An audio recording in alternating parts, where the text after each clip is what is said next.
என்னைக்காவது சில நாள் தான் வந்து தோணும், திடீர்னு வெளியில போய் ஏதாவது சாப்பிட்டா நல்லாயிருக்கும் அப்படின்னு சொல்லிட்டு. நேத்து ஈவினிங் வந்து பார்த்தீங்கன்னா, ஒரு 7:00 இருக்கும். திடீர்னு ஏதாவது சாப்பிடணும் போல இருந்துச்சு.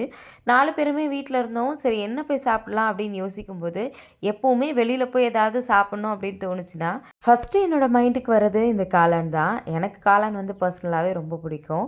கூடவே வந்து பானிபூரியும் வந்து சாப்பிட்டுட்டு வருவேன். நேத்து ஈவினிங் 4 பேரும் கிளம்பியாச்சு. எப்பவுமே வந்து பார்த்தீங்கன்னா, நம்மளோட ஏரியாவுல ஒரு கடை இருக்கும். அங்க வந்து ரொம்பவே வந்து நல்லாயிருக்கும். பட் மத்த இடத்துலலாம் வந்து காளான் எனக்கு அந்த அளவுக்கு பெருசா பிடிக்கிறதில்ல. எப்ப வந்து சாப்பிட்டாலும் இந்த ஒரு கடையில தான் வந்து சாப்பிடுவோம். ஆனா ஒரு ஒரு தடவ ஒரு ஒரு ஆள் மாறிக்கிட்டே இருப்பாங்க. இது யாரோட கடை அப்படின்றதெல்லாம் எனக்குமே ஒரு பெரிய டவுட்டா தான் வந்து இருக்கும். நேத்து பானிபூரி வந்து காலியாயிடுச்சு. வெறும் காளான் மட்டும் சாப்பிட்டுட்டு நானும் தெய்வேஷ் அவரு 3 பேரும் வந்து கிளம்பியாச்சு. இந்த மாரி ஈவினிங் டைம்ல எப்பவாவது ரிலாக்ஸ் பண்ணணும் அப்படின்னு தோணுச்சுன்னா, கண்டிப்பா காளான் வந்து சாப்பிடுவோம். இந்த மாரி உங்களுக்கு என்ன சாப்பிடணும்னு தோணும் அப்படின்றத மறக்காம கமெண்ட்ல சொல்லுங்க.